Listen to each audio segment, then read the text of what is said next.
And welcome into another episode of Dan Tony Sports. My name is Dan Snyder, joined right now for the moment by Dan O'Shea. Tony Casper will be joining a little bit later. Dano, how you doing? Doing well. How about yourself? I'm doing all right. It's good to hear that you're doing well as well. Oh man, what a crazy what a crazy little week we've been having in terms of sports. Kevin Durant potentially being traded. Celtics offer Brown, White, and a pick, and the Nets are like, no, we want Brown, White. We also want Marcus Smart, and we want 4 picks. Just everything's going crazy. Donovan Mitchell. The Jazz tried to trade Mitchell to the Knicks. They wanted Emmanuel Quickley. They wanted Jericho Sims. They wanted Obi Toppin. They wanted R.J. Barrett, and they wanted 6 first-round picks for Mitchell. Yeah, and they can get the fuck out of here with that. That's insane. That is just absolutely insane. Nobody is worth that much. God himself could join the team, and he's not worth 6 picks and 4 players. I do not care. I do not care. Man. I heard he's got a really good vertical. He can basically dunk on anybody. Yeah, it is actually quite possible he might be able to, but some of these trades and the amount of money these players are starting to make, it makes the game a lot less fun. Like, I know, for me, I've been having this argument with someone in another friend group. Rudy Gobert. Is Rudy Gobert a superstar? Well, they say no. I say you can't be a 3-time defensive player of the year and legitimately be the best defensive player in the NBA right now and not be a superstar. But also on top of that, you can't not be a superstar if you just got traded for 5 picks and 4 players. all that shit adds up to being a superstar, right? I'd say it's a good argument to have. He's kind of like on that cusp, yes, he's absolutely a superstar on the defensive end. Offensively, much different story, but he's still effective offensively. He's a fantastic rebounder, and you can't discount that stuff. And for that team as well, he also was their entire inside defense. I like Donovan Mitchell, but he is a defensive liability, and he lets guys get by him and go by him all the time. Because he knows Rudy Gobert is going to stop him. Exactly. So when you have that, it's hard to say someone's not a superstar when they're half your defense as one player.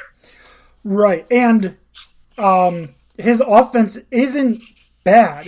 He averaged 15 points per game last season. He's averaging 14.5 for his career, to go along with 12.5 rebounds or something like that.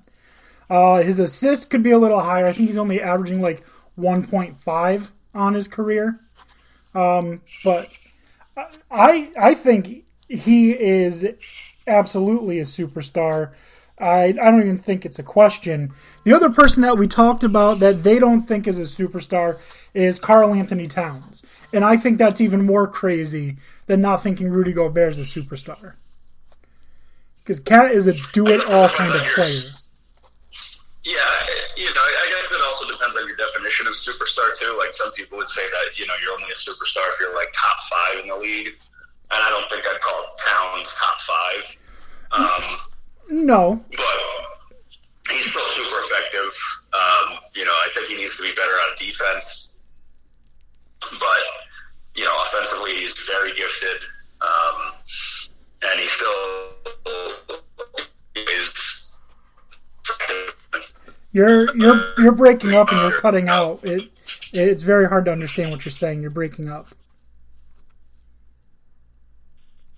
No, I'm sorry about that. Settings. Is it still happening? Yeah.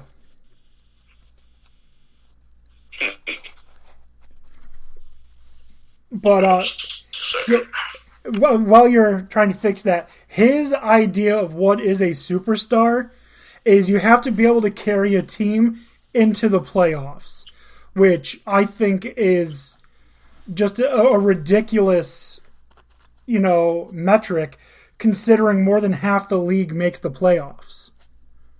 But also, you have to carry a team into the playoffs, or like deep and like on a playoff run. He just says carry them to the playoffs, and then he uses guys like Damian Lillard as an example, but completely forgetting that they had Nikola Vucevic and they had what's his name? God, that was my entire argument for why what he said about Lillard wasn't right. God, what's his name? I'm going to have to look this up. Not Kawhi.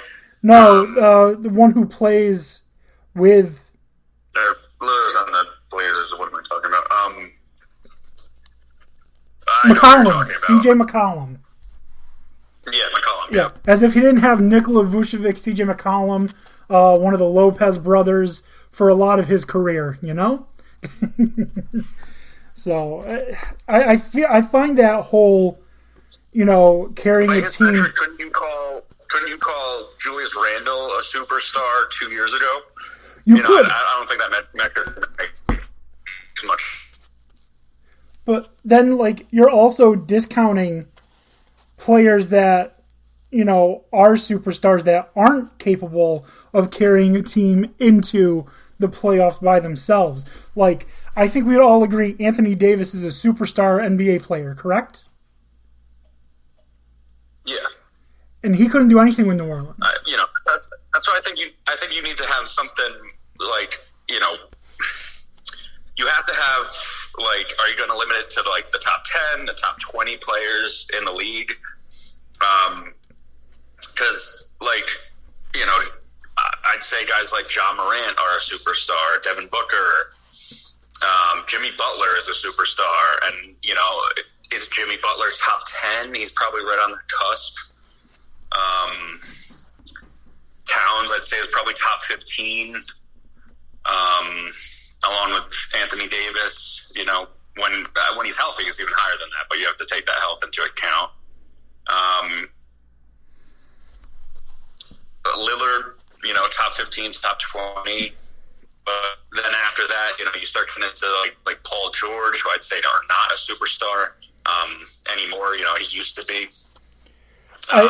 I feel like he says you have to limit the number of superstars, otherwise they're not superstars.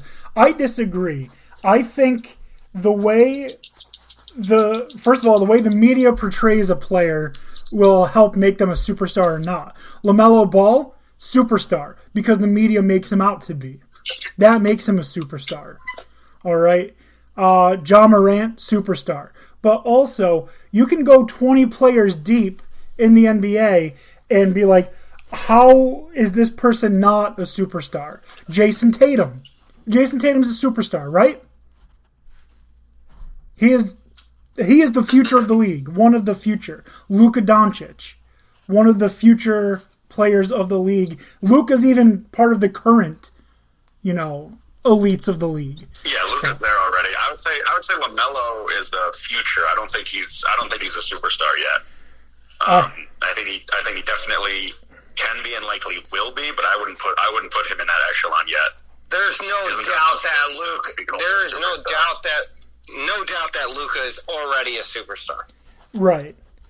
I think there are players, like you said, who are on the cusp, Dan O'Shea, of being superstars. As we welcome in Tony. Tony, how are you doing? I'm doing well. How are you, gentlemen? I am doing very well myself. Thank you. Good. But like on the list of players that I think are almost superstars that are on the cusp are the people who are guys like Bam Adebayo is on the cusp of being a superstar. I think DeAndre Ayton is on the cusp of being a superstar. I think RJ Barrett is pushing his way toward being on the cusp of being a superstar. But I think Rudy Gobert is tiers above those guys. I think Cat is tiers above those guys. So I don't think we need to limit the number of people that we consider to be quote-unquote superstars. I think we just need to watch them play, see how they carry themselves, see how people follow them, and let that dictate who's a superstar. That's what I think is more important than putting an arbitrary only top 5, only top 10, because that's arguable. There are people who will argue that LeBron is not a top 5 player anymore. Right, but you have to concede that this argument and the fact that you are able to go down the list of so many other people, this is exactly what's needed for the NBA. Mm-hmm. I agree. Because it makes the NBA better. When you can sit here and say there are so many superstars and you have a problem getting a top 5, a top 10, top 15, top 20, that means that, to me, the NBA is trending in the right direction. There is more, I don't know, disparity across the league as far as talent. Also, yeah, that is absolutely correct. The amount of talent that's in the league, and in a league where people get to display their talent more so than in baseball to the mainstream, because even though you come up one at a time and you hit, people who don't follow baseball are going to see, wow, he only gets a hit 1 out of every 3 times he comes up to the plate, and not realize that batting .333 is great, you know? Yeah, but see, here's the thing, like, basketball, and we can have this debate, basketball is the most, it's the easiest, I guess, sport to be able to showcase your individual talents. Yes, for a couple of reasons. I don't think that there's that, like, football doesn't even come close. Obviously, the position players get to do that. Hockey is more of a team game than I think any of the other 4 major sports. And baseball is great, but still, you're considered a great success. You're considered unworldly successful if you fail 6 out of 10 times. Yeah, I honestly, it makes so much sense because with basketball, the NBA, to my knowledge, is the only league that has official sponsors, but will actively work to get their players sponsorships outside of their sponsors. Like, look at all of the people who have their own signature shoe. That's fucking superstar move right there. That doesn't happen in the NFL unless you were Bo Jackson, who had his trainers, you know, but Curry's got signature shoes. Harden, Kyrie. That was a product of the time. Like, Jordan really blew the gate open on that kind of shit. And the NBA allows it. If it wasn't right, but I mean, but it's also there is no better sport than basketball than to be able to sell your brand. Right. Because so many people can do it. Whereas the NFL, there's only so many people that can sell their brand in the NFL. Yeah. Yep. And that's like the elite of the elite. You got TB12, who has his own quote unquote brand. And then outside of that, who else? Aaron Rodgers. He has his own brand. What is Aaron Rodgers like? I'm not like questioning you. I just I know that he does. It's just if you look at all the major quarterbacks, you can realize that all of them have their own companies in which they do things.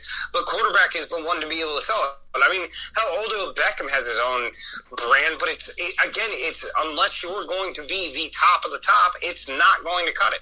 Yeah.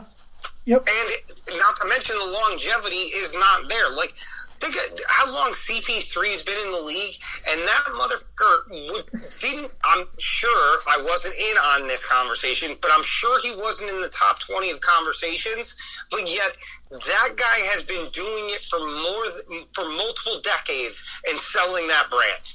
Yeah, you're right. The NBA, I would say outside of the NBA, the next closest would be boxing.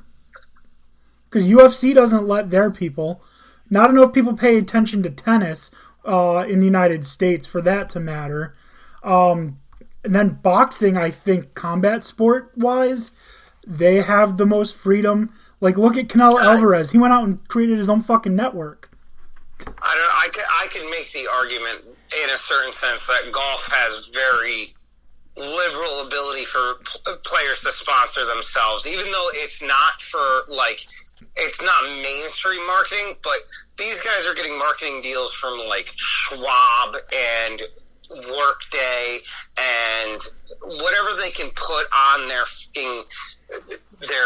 button-up polos and hats and whatever equipment they can get. Those people have a lucrative game. They do. Actually, you could make the message for NASCAR. I mean, aside from putting it on the windshield like Ricky Bobby, you can put any sticker on that car. Yeah, that is true. It's definitely, though, when we're talking about like the most popular, basketball is the easiest to elevate yourself to a superstar, based on, especially in the four major sports. If you're saying that, there's no argument. Yeah, especially because you can just have some dumbass father who hypes his kids up, fucking LeVar Ball. Yeah, well, that's true. I mean, God, he willed his kids into being more successful than he could ever hope to be. Yep, that is very accurate. All right, that was quite a long thing that I meant to have just like a couple minute discussion on. Let's get into what I had brought for us to talk about. First up, the PFF asks, which wide receiver trio is better? And I don't think it's even fucking close, but we'll figure this out. Is it Ja'Marr Chase, T. Higgins, and Tyler Boyd? Or is it Mike Evans, Chris Godwin, and Julio Jones? I mean, I get why they're asking that because, you know, it's Julio Jones, but it's not Julio Jones in his prime. I love Mike Evans and Chris Godwin, and they are great. Ja'Marr Chase last year was otherworldly, and I don't think you can compare that because T. Higgins is also very, very good. I think Julio is, you know, at least was better. You know, we haven't really seen him play. I'd say I'd give him the slight edge based on what we've seen between him and Boyd, but, you know, Boyd is at minimum serviceable. Julio wasn't that last year, certainly because he was hurt, but, you know, you expect to see him be able to, you know, if healthy, be able to contribute and be able to beat, you know, any guy that's you know, when they're worried about Mike Evans more, and Julio can go one-on-one against basically anybody still, with even if he's lost a step, he's still big and strong and has great hands. But yeah, with Chase there, I think you have to give it to that trio. I agree. Tony, what do you think? Okay, so I'm going to agree now with the stipulation that I don't know that at the end of the season that's going to be true. And the reason I say that is because Mike Evans and Chris Godwin came together and had two 1,000-yard seasons. That takes a lot of pressure off of someone like Julio Jones, who was an extreme talent, and gives me a little bit of a feeling of when Randy Moss went to the Patriots, especially with Tom. Okay. So if it ends up playing out that way, and Julio Jones can be Randy Moss, or the second coming of Randy Moss, with being viewed as the number 2 in that offense, you might be looking at a deadly wide receiver squad, because Both of those guys together proved that they can both put up 1,000 yards and multiple touchdowns. And now you added a guy who is better than anybody else that they've had to complement them. I'm going to disagree with you on that part, and this is what I wanted to bring up. Antonio Brown last year on the Buccaneers makes this a much better comparison, I think, because Julio Jones, yes, very talented. We've seen what he can do in his career. Antonio Brown last year was just so dynamic. Dynamics mean nothing to me. You're talking about a guy who has the ability of AB, if not better than AB, who's not a fucking psychotic nuthead case that will take off of his clothes and walk off the field. Well, yes, but my issue is... We don't know. Do we know that, though, with Julio at 33? Yeah, no, we that's... don't, but you know what? I also know that he hasn't been rocked down the middle by Vontaze Burfict to the point that his fucking wires don't connect correctly. We also haven't seen Julio Jones be very productive in a couple years. Last year he was injured, 1 touchdown, 434 yards on 31 catches. Year before that, 51 catches, 770 yards, 3 touchdowns. The year before that, 2019, 18, 17 were a lot better. But, you know, he's getting old. I don't know that he is who we want him to be, especially after coming off of an injury. And that brings me to, I'm going to bring this up a little early because I have 4 bold predictions I was going to go with. I'm going to lay this one out now. Bold prediction, Julio Jones doesn't finish the season, retires mid-season with an injury. He's going to call it a career mid-season. That's my bold prediction, one of my bold predictions for this year, is that he's going to get hurt again, realize he's not who he wants to be, and call it a career. If he gets hurt again, I can see that. But I don't think there's going to be a lot That's fair. asked of him so much as... I just think that the expectations in Tampa are more tempered than what they were in any situation that he's been in the past. All right. But, yeah, I have a hard time picking a wide receiving core better than the Bengals right now. The Browns used to have it. Dallas, I think, did have it. But it's tough. I think the Bengals have the number 1 receiving unit in the NFL. I really do. Yeah, I mean, it's hard to say that they don't with all the weapons that they have. I mean, but the NFL is a funny thing. I mean, at the end of the year, will they? I mean, who knows? Yeah. Right, it's so changeable. It's crazy. We've seen guys have, you know, really good seasons, be super reliable, and then just fall apart. Not to pick on you, Tony, but Evan Ingram, just one season, just like, what the hell happened to him? He was an up-and-coming future top 5 tight end in the NFL, and then he just started dropping everything. Frying pan hands. Exactly. So it could happen.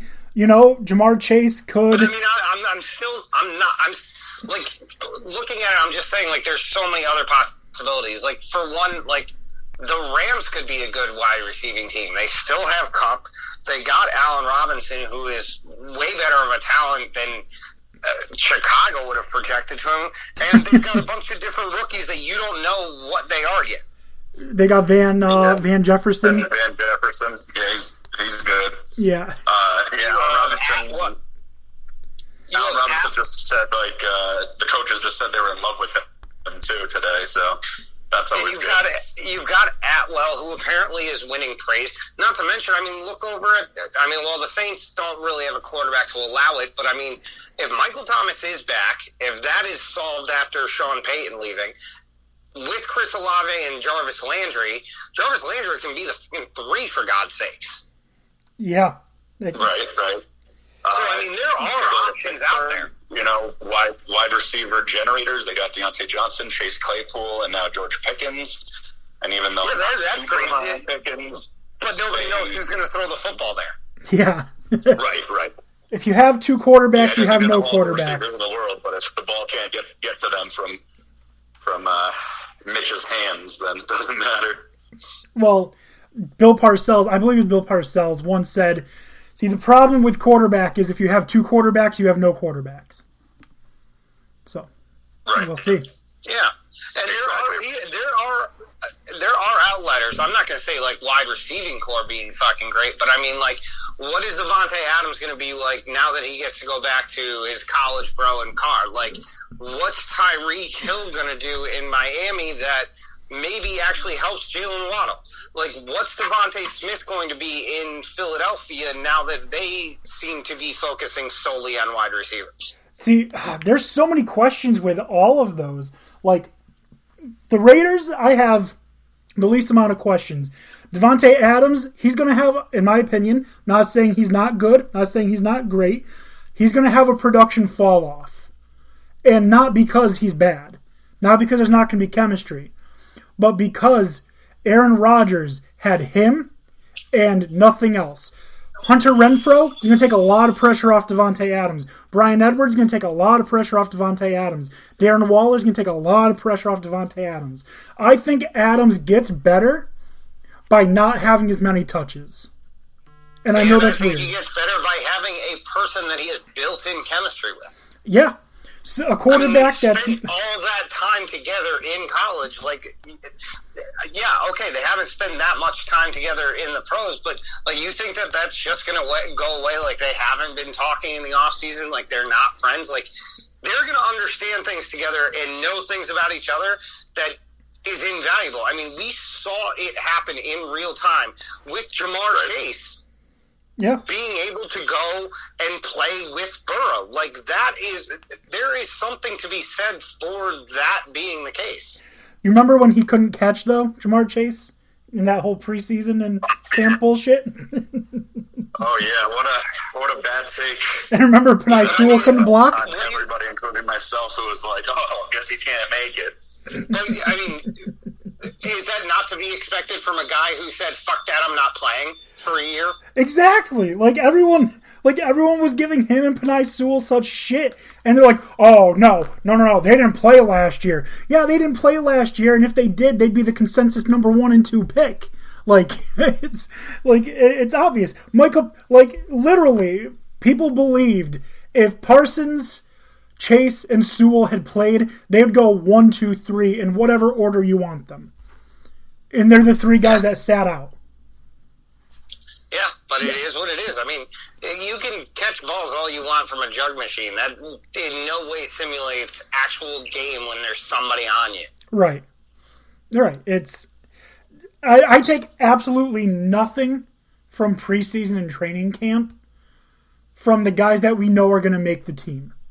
It's when you get preseason and training camp is just a workout for the actual and people who are going to be on the fucking field. And it allows them to evaluate talent. Other than that, all that shit doesn't mean anything. It matters. It's a workout for clickbait journalists. That's what it is. It allows them to have something to write about. Working for these hot takes. It matters. It allows them to write stories. It's stupid. It matters for guys like Ryan Switzer, who we don't know if he's going to be on the team. For Simi Fehoko, if we don't know if there's a place on the team for him. That's who it matters for. We know CeeDee Lamb's going to be on the team. We know Michael Gallup's going to be on the team. Jalen Tolbert, the rookie wide receiver, we know he's going to be on the team.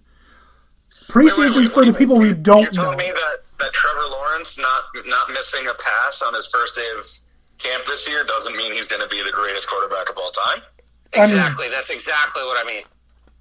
I'm not going to tell you he is or isn't. I will tell you, I still think Trevor Lawrence is going to...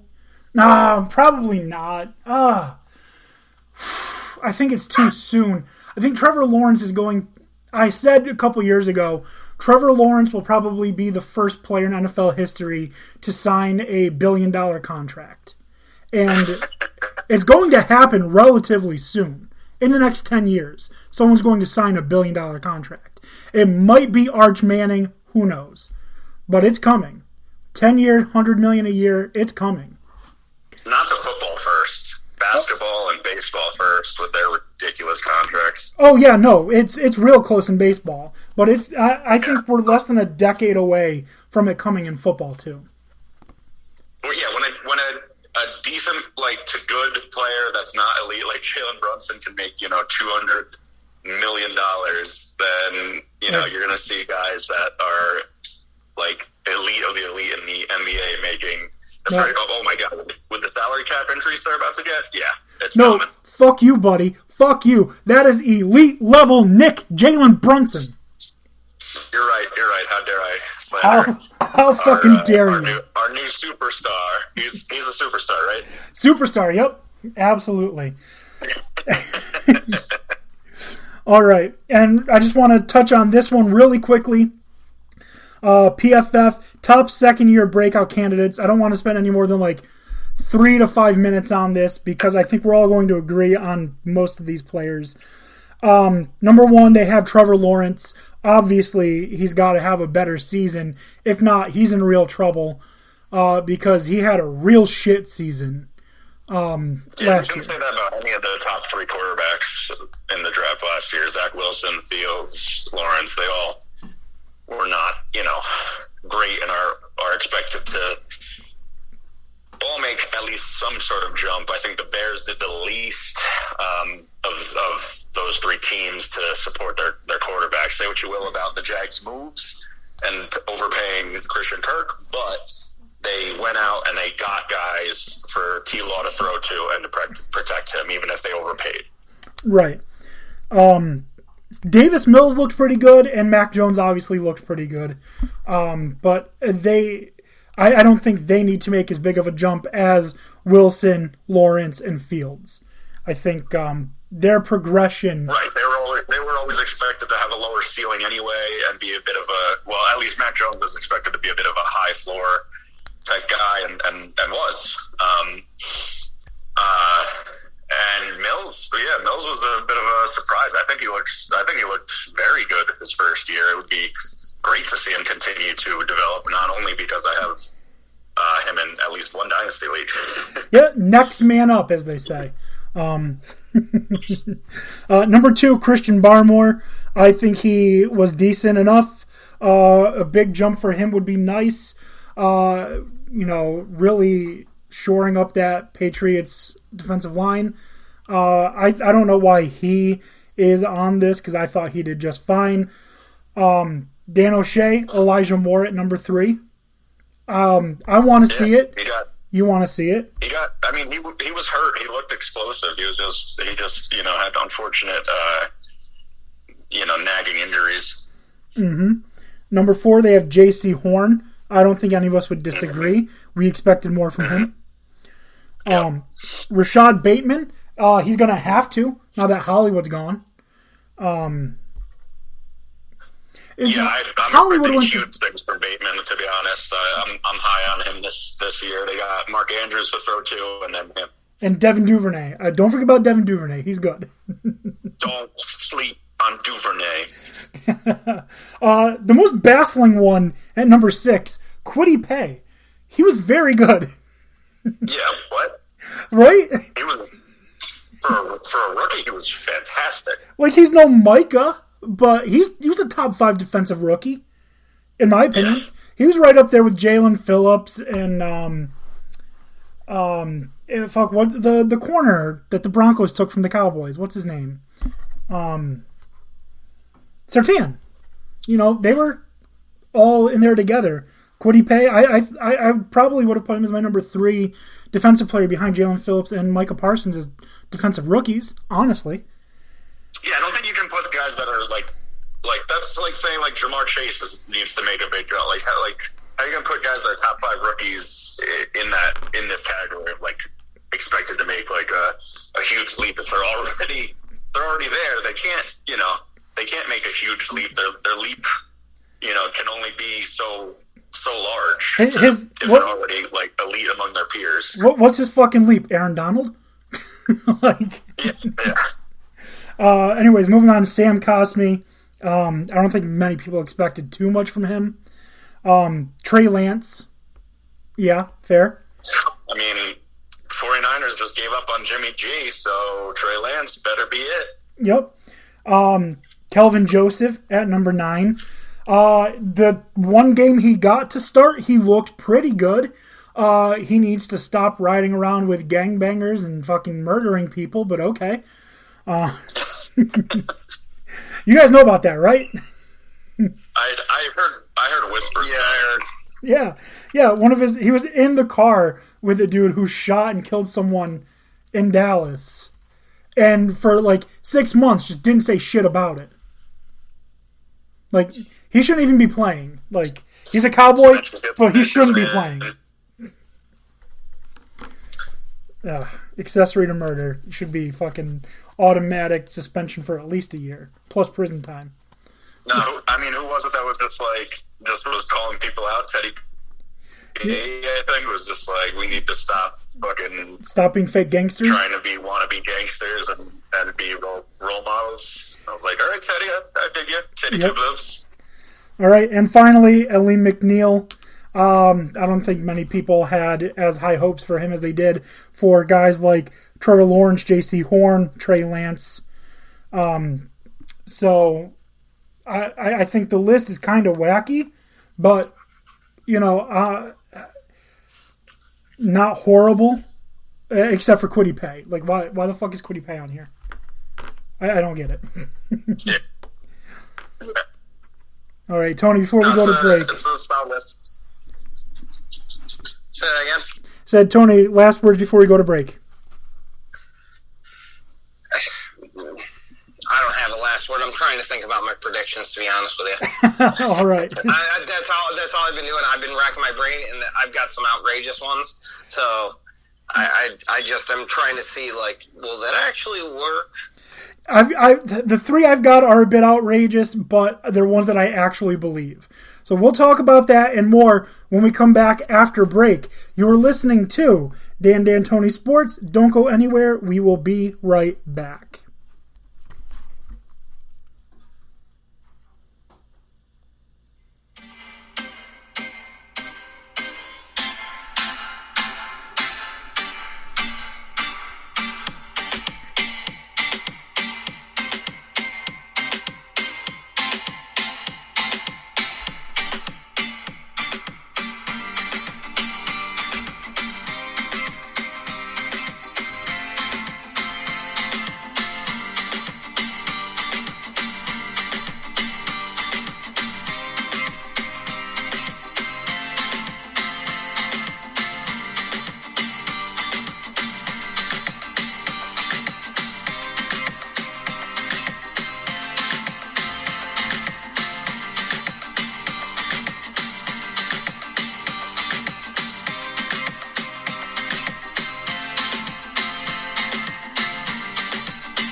And welcome back to Dan D'Antoni Sports. All right, we've got quite a bit more that we need to get to, and not a whole lot of time to get to those things. So let's jump right back in. The next thing that I wanted to discuss was something that I had found actually last week, and it kind of got me a little annoyed. Because it's coming, I think a lot of it is bullshit. Actually, I think all of it, for the most part, is bullshit. And it's Chris Canty's top 5 most overrated players. All right. Number 5, Derwin James. Number 4, Khalil Mack. Number 3, Saquon Barkley. Number 2, Christian McCaffrey. And number 1, Dak Prescott. So you're telling me that Saquon Barkley, who is not in anybody's top 10 list because he's injured all the time, is not regarded as a top running back in the NFL by hardly anyone outside of, he would be. He would be top 5 in the NFL. He should be. He's your number 3 most overrated player in the NFL? Derwin James is the 5th most overrated player in the NFL. Dak Prescott is the most overrated player in the NFL. This entire list is garbage. The only one I kind of agree with is Khalil Mack, and I disagree with that because he was elite. Elite players fall off. It fucking happens. Yeah, age catches up to everybody. Tom Brady's an anomaly, not the norm. He's a fucking freak. He's not what you should be expecting. Yeah, none of that list really makes any sense to me. Christian I think that a lot of that is just a lot of fucking clickbait. But it just, Chris Canty's someone who's so well respected in the football world that I just... Is he? Is he? He is. Because what, he did Monday Night Football and was fucking terrible at it?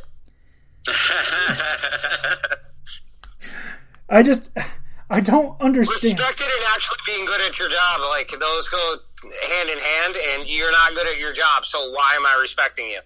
Just because you have radio shows and because you have a fucking opinion. Colin Cowherd has been fucking on fucking radio doing his shit for years, but I do not respect that man because the shit that comes out of his mouth is either most times proven wrong or fucking ridiculous. Yeah, and Colin Cowherd is one of the worst.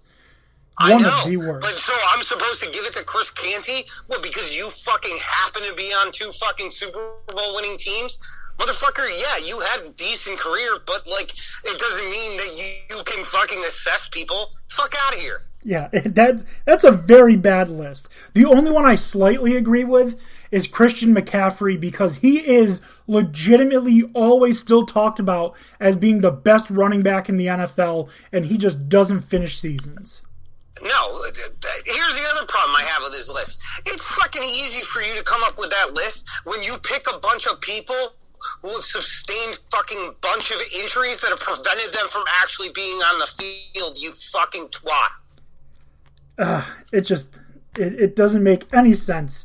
I'm sorry. I'm going to defend Dak for a little bit. I'm surprised that fucking Ezekiel Elliott was on that fucking list. I know. I'm going to defend Dak for a minute. So you're telling me Dak is so vastly overrated that he's number 1, and yet Kyler, who had to have fucking a clause put in his contract that he has to actually fucking study, isn't? Kyler Murray is one of the biggest frauds in the NFL, in my opinion, right now. Does he have the talent? Probably. Is he good? Maybe. Is he more overrated than Dak? Abso-fucking-lutely. Abso-fucking-lutely. That contract was hilarious. That he has to study 4 hours a week. I've never seen anything like that. It's because he apparently thinks he's too good to need to study tape, and it's like, you're good, man, but I think these past couple seasons have shown that that's not true. Yeah, and I've seen things in contracts that were a little weird, like you can't go snowmobiling while you're under contract. You can't do any boxing matches while you're under contract, or MMA fights. There's Brian Moorman. Like, you can't do any MMA fights while you're playing for the Cowboys. Like, they're just not going to let their fucking players just get the shit kicked out of them and be okay with it. Former players. Well, yeah. But it just, but to actually have a clause in your contract that you have to fucking just not be Jamarcus Russell is hilarious. Yeah, I was going to say, thanks a lot, Jamarcus. It just makes no fucking sense. No sense that you have to put in your fucking franchise player in their contract that they have to fucking watch film. I don't get it. I don't understand the stupidity, I guess, of the NFL today. Because if seeing that really opened up my eyes, and there was a study done, I don't remember how long ago it was. I think it was like 2017. And it was, in 2017, players who have come into the league in the last 3 years or something like that, less than 30% of those players actually watch football for entertainment. So we're getting into the era where they don't watch football for entertainment. It's not for the love of the game for most of them. It's a check because that's what they were good at and help them escape a bad situation, which is a valid reason for doing it. If the reason you're not on the streets anymore is because you can catch a football, well, I'm glad you're not on the fucking streets. You know? Well, you can't account Calvin Ridley in Yeah. that. He's a big fan. A dumb fan. Oh, of course. But a big fan. Oh, I mean, hey, you got money on it, it makes it more fucking entertaining. At least fair. I think there was nothing showing that he was betting while he was playing. So no, that may be true. It wasn't. I get that technically he violated the league standard, but I thought that whole year suspension was kind of ridiculous when they don't do anything about refs doing similar things. Here's the thing, though. They're just making an example. Here's the thing, though. It was while he wasn't playing, and also there were receipts that show, because he did it all through FanDuel, that he only bet on the Falcons to win, which makes him stupid, first of all. Very dumb, but how are you going to say this guy's obviously trying to fix games or anything like that? He's betting on a bad team that's way worse without him. Yeah. Let me just go on a quick little tangent. I think the NFL, NBA, MLB, and NHL, maybe the MLS, whatever other organizations want to get in on this, create one entity or hire an entity to be the only legal way you can bet if you are an athlete, and make it so that you cannot bet on your sport. But have a representative for each team. FanDuel, DraftKings, Bovada, whatever. So Calvin Ridley can go and be like, you know what? I want to bet on the Braves to win this game. And they can be like, okay, here's your receipt. We're keeping one for ourselves. Are they not allowed to bet on other leagues? I'm saying I don't know if they can or not. I think it's just on the sport that they play. Maybe. But even on the sport that they play, if you want to regulate it, you can only wager on games that you're not involved in, and you have to do it directly through this representative. Otherwise, suspended. If you bet on yourself to win, I don't see the problem with that. Betting on your team to lose, absolutely not. That's not okay. That's risking the game. That's why Pete Rose isn't in the Hall of Fame, because we don't know if he bet on the team to lose. Yeah, although I guess to be fair, you could say these guys might, collude, and if this guy's betting a ton of money, he might split it with the other team to take the L or something. Even though that's super unlikely across a team, but yeah. But I think they need to find a way. They need to find a way to let these athletes bet and do it in a responsible way where they can prove that they're not betting on themselves to lose. Yeah. Or, allow for exceptions, like Ridley's case, where you're not playing. How can you affect the game? Yeah. If a guy's hurt, I feel like he can bet on NFL games, or sure, you can't bet on your own team, but you can bet on other NFL games. Why is that an issue? Yeah, I don't know. But there's not much more that I want to say about that. I just wanted a quick little side tangent. Last thing I want to do before we get into our bold predictions. Chris Sims, list of top 5 wide receivers in the NFL. Now, we're not talking about, in terms of fantasy. These are just the 5 wide receivers he think are the best in the NFL. Number 1, Jamar Chase. Number 2, Deebo Samuel. Number 3, Tyreek Hill. Number 4, Justin Jefferson. Number 5, Cooper Kupp. I don't get this list at all. I know I'm probably in the minority here. I almost feel like the list is almost fucking backwards to begin with.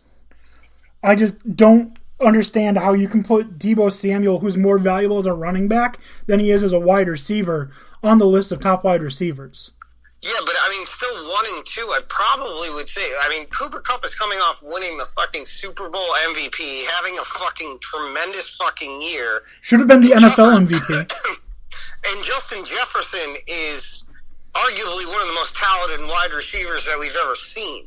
I mean, Jamar Chase, I can understand being up there, but I don't think he's number one.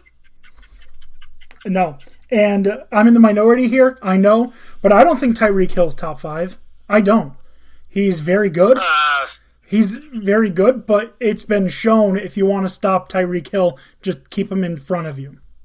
He runs to the sideline. I mean, because he can take a top off the defense. I mean, I would argue that Stephon Diggs is a better fucking wide receiver than fucking Tyreek Hill. Exactly. I mean, Stephon Diggs can take the top off of a defense, but he can also run the routes and get fucking receptions and catch short passes. It's just, I mean, the last couple of years, teams have been selling out to stop Stephon Diggs because they know Buffalo doesn't really have a running game unless Josh Allen decides, fuck this shit, I'm out. Exactly. That's exactly what I was going to say. I would take Deebo Samuel off, absolutely. And definitely Stephon Diggs. And I know he's been hurt and now he's suspended, so I can't count DeAndre Hopkins. But he's still better than Tyreek Hill. So yeah, he's at risk of falling off, but he's not. He hasn't yet that we know of. He just got hurt. No, I would even say there's an argument to be made that fucking Devontae Adams can be on there. Devontae Adams absolutely should be. He's clearly the only wide receiver in Green Bay and still lighting it up, and he may blow fucking Oakland out of the water as far as receivers. Yep, and you know what? Devontae's definitely got to be on that list. I'm going to go to bat for my former guy. Amari Cooper should be above Deebo Samuel.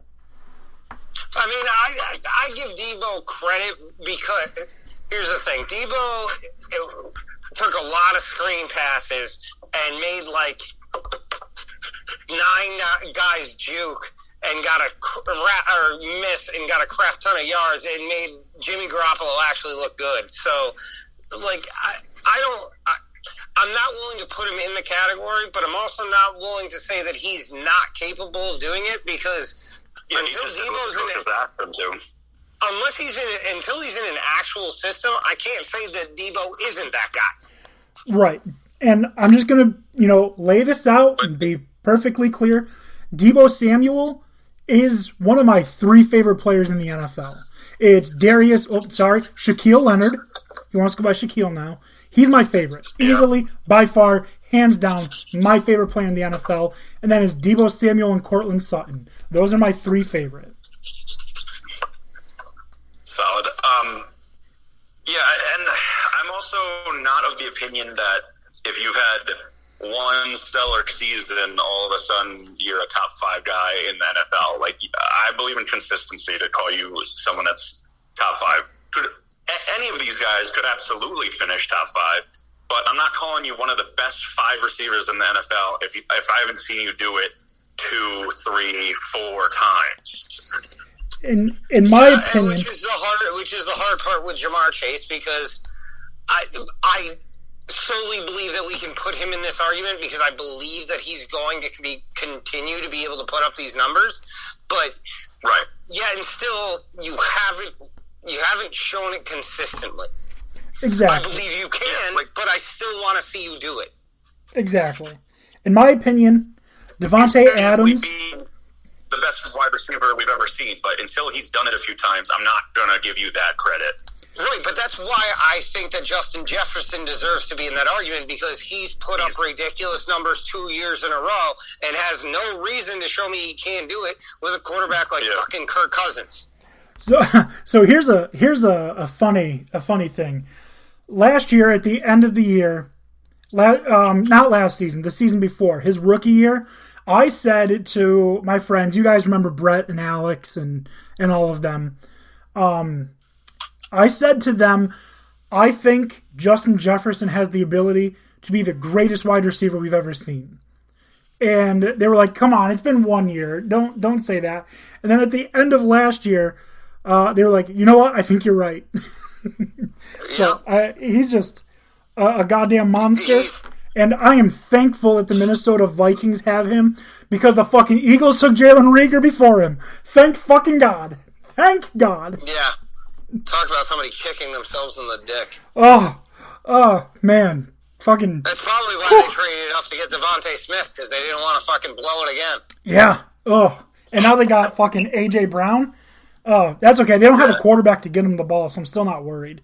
But that's true. Did you guys see the video of the Vikings draft room when the Eagles selected Reagor instead of Jefferson? No. No, I bet you it was fucking jubilation. Oh my god. Dude, they were laughing. They were laughing their ass.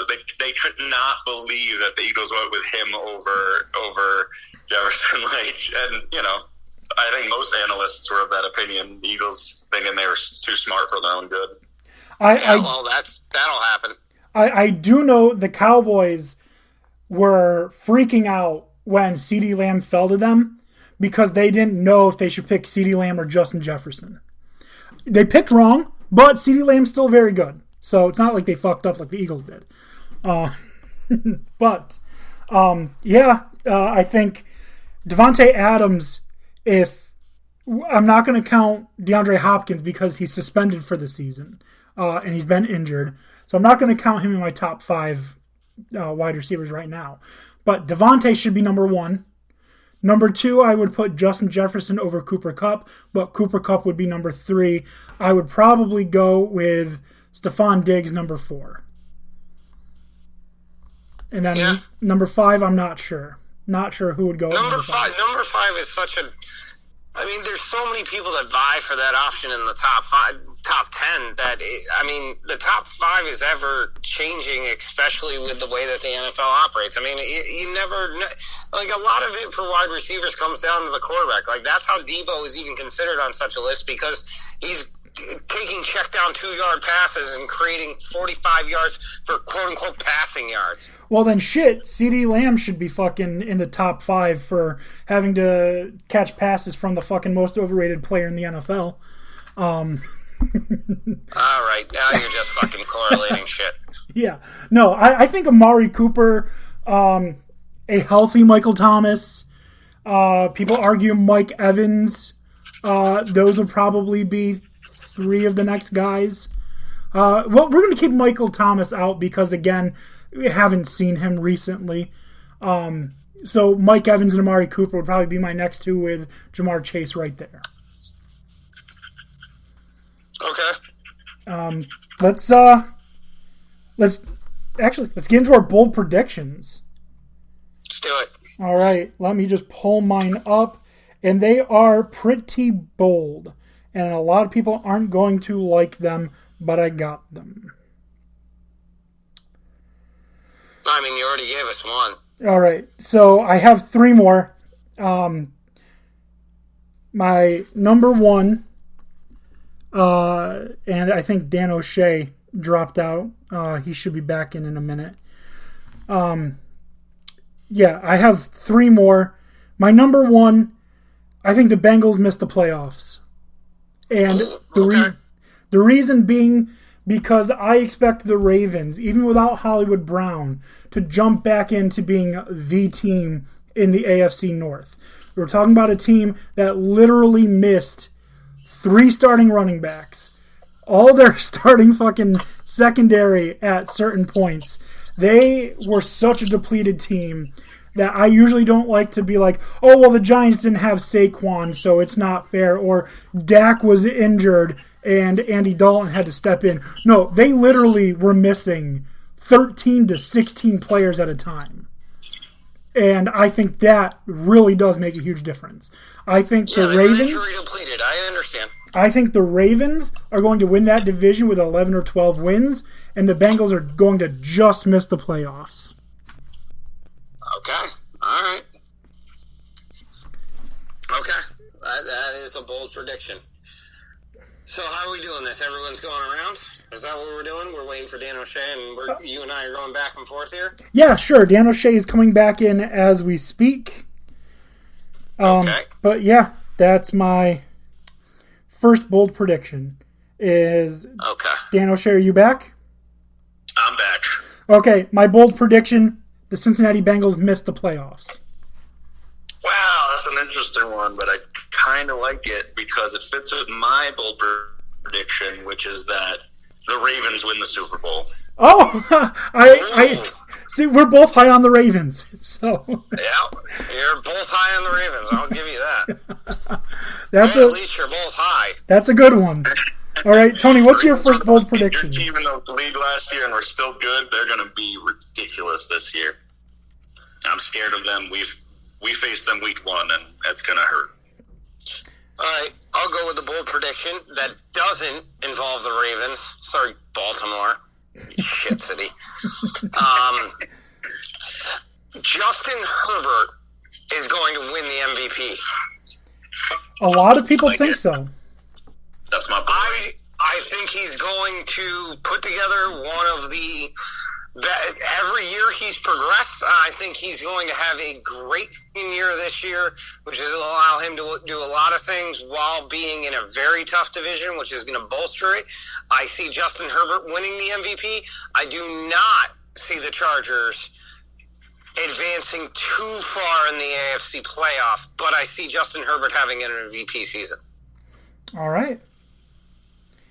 That will bring me to my second bold prediction, which I was told this one is not a good one, but I believe it.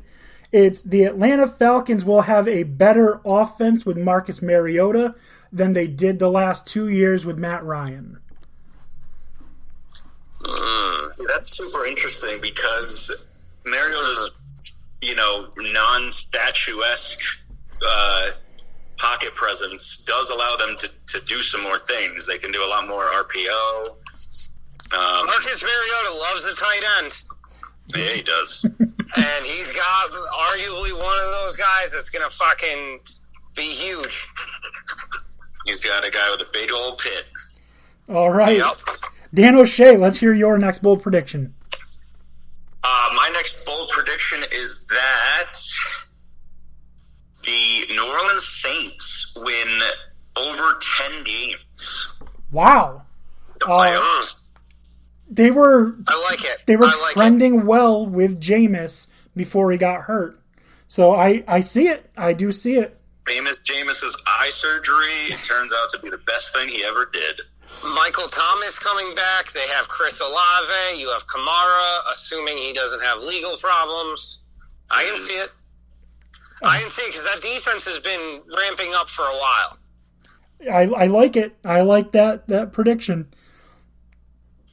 All right. All right. Tony. So, super bold. Okay.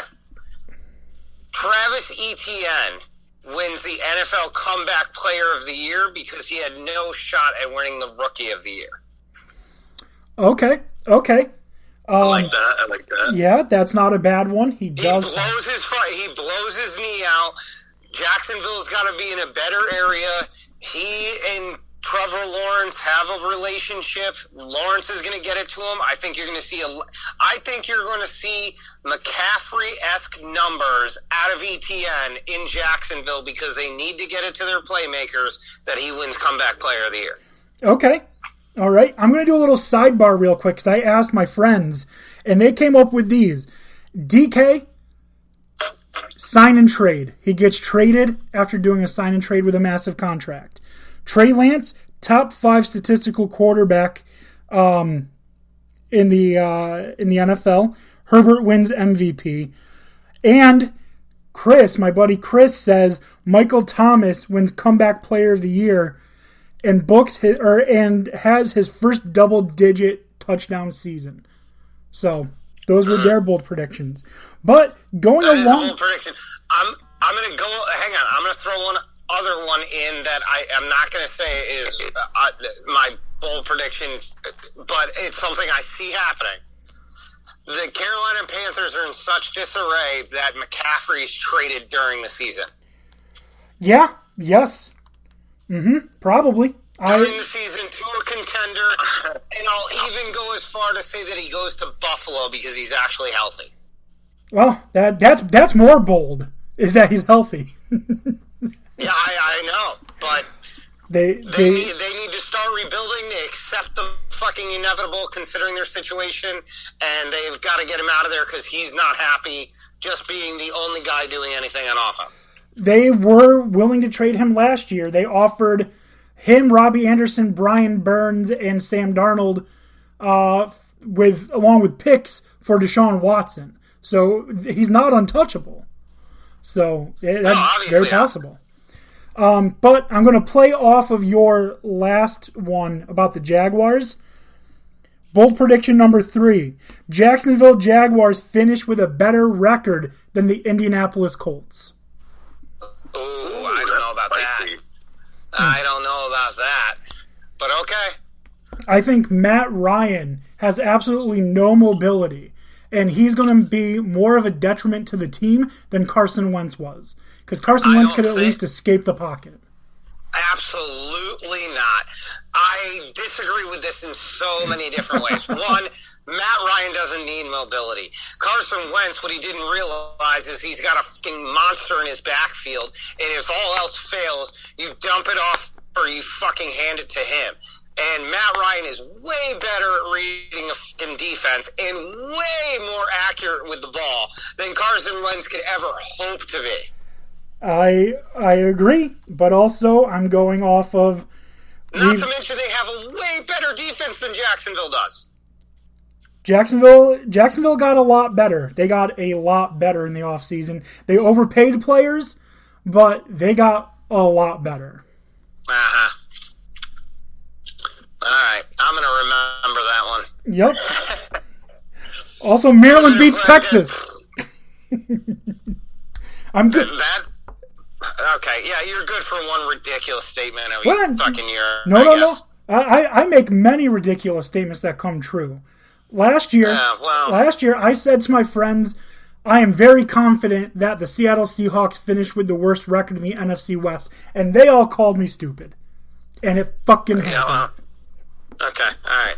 Well, then maybe I'm fucking wrong, but I'm going to fucking remember that one. Neither team makes the playoffs. I don't think the Jags make the playoffs. But and you don't think that the Colts make the playoffs either? No. Okay. That's all right. Okay. You realize the Texans are in their division, right? I do. Okay, just making sure. I do. Because, I mean, that's pretty much dead weight. It's a terrible division. It really is. It's the worst division in football, let's be clear. Easily. Tennessee was easily the worst number 1 seed I've ever seen in the NFL playoffs. Easily. Yes, and Tennessee got worse. From you, Cowboys fan. What? Tennessee got worse.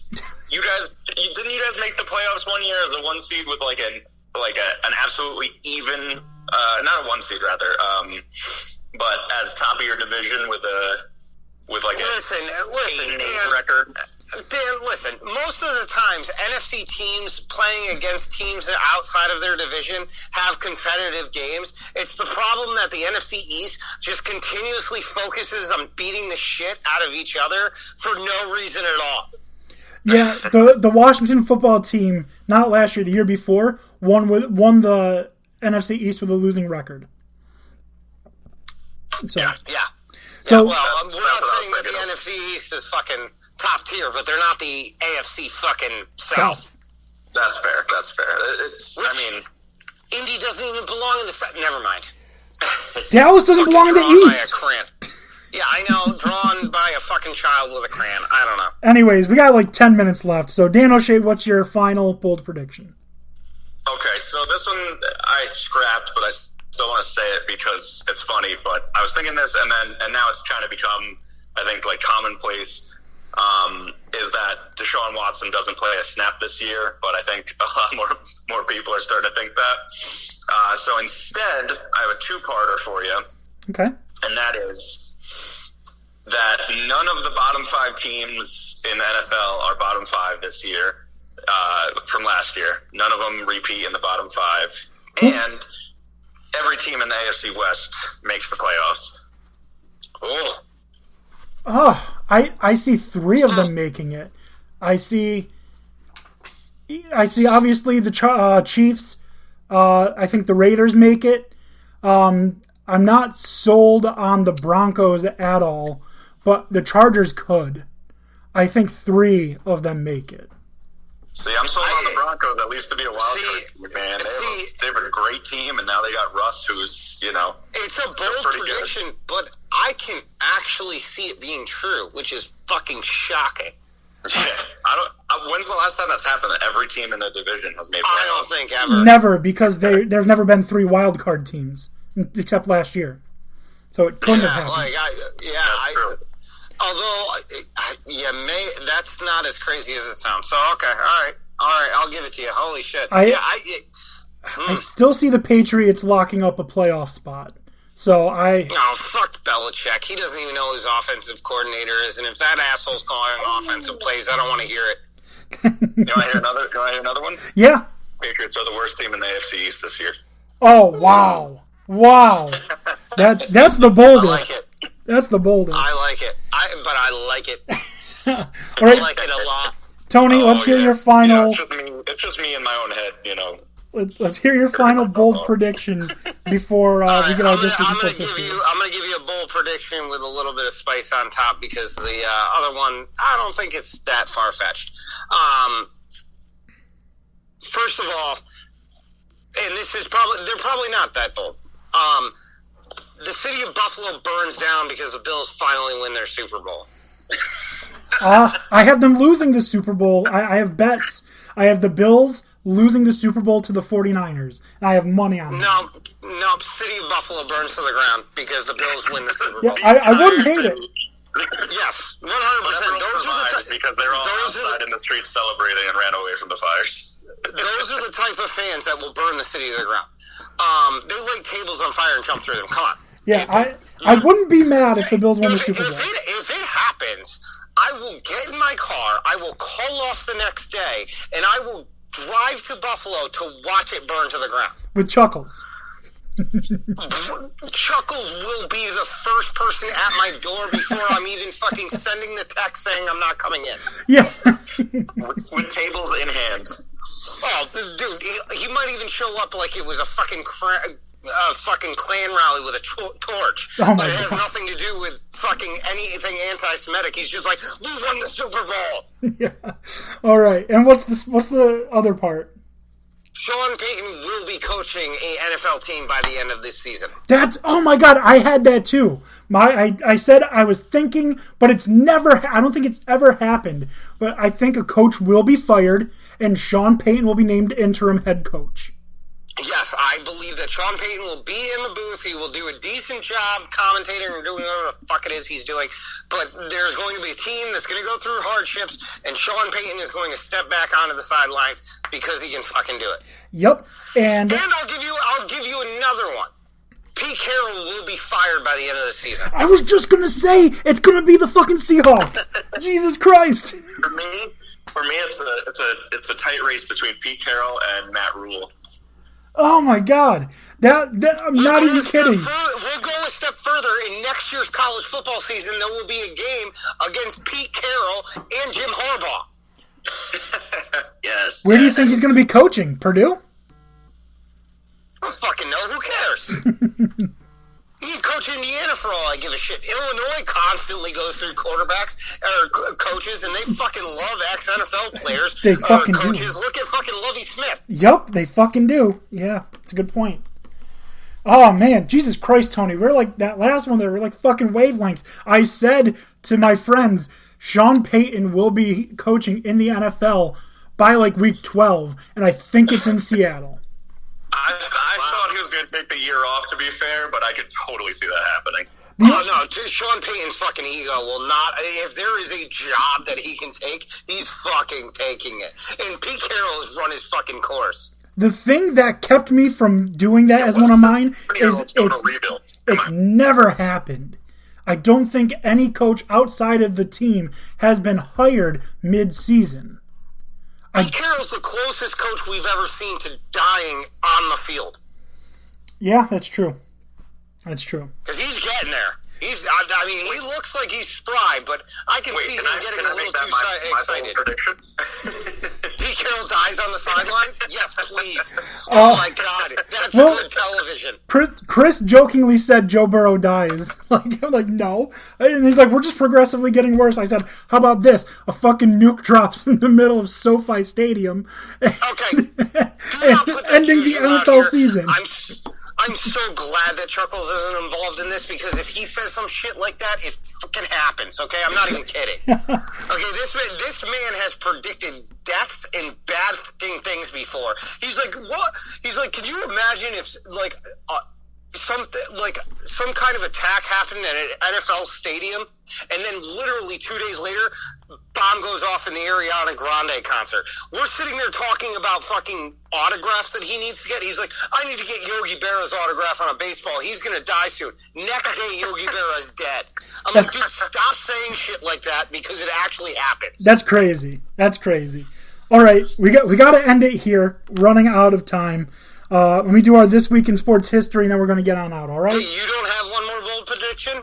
I took all the ones you have? Yeah, that literally, Sean Payton coaching was my my last honorable mention bold prediction. All right. I'm so glad that we could come together and agree on a bold prediction. I hope it happens so much more now. Yeah. All right. I kind of hope that Pete Carroll dies on the sidelines. This Week in Sports History, found it, as almost always, on thisday.com. I'm a fucking bad person. It's fine. On July 20... So are all of us. July 20... I called the women of Hartford yard goats. Like... Well, that's true. Although I will say, the Yard Goats Stadium, if anyone out there would ever want to fucking see a minor league baseball team, the Yard Goats Stadium is fantastic. All right. On July 25th, 1913, Pittsburgh Pirates future Baseball Hall of Fame outfielder Max Carey scores 5 runs without a hit. He reached first base on an error and 4 walks as the Bucks beat the Phillies 12-2. 5 runs, no fucking hits. Crazy. Wow. That is incredible. That a team can win with no fucking hits.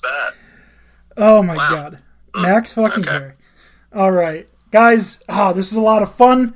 I've had a blast. Yeah. Albeit morbid, but I've had a blast. I love the bold predictions. They were all great. They got progressively more bold as we went on, which is exactly what I was hoping for. We've just got to see how many of these come to fruition, because if I think there's a possibility of a lot of them, and if they do happen, I mean, we're less podcasters, more profits. Exactly. Unfortunately, this podcast hasn't turned into profits. Write them down and keep track. I've got a pretty good memory, and a lot of these were shocking as shit. So, all right. Thank you all for listening. It's been a lot of fun. Reach out to us on Twitter. We're at Dan D'Antoni. On Facebook, we're Dan D'Antoni Sports. Send us an email, dandantonisports@gmail.com. So for Dan, Tony, have a good night.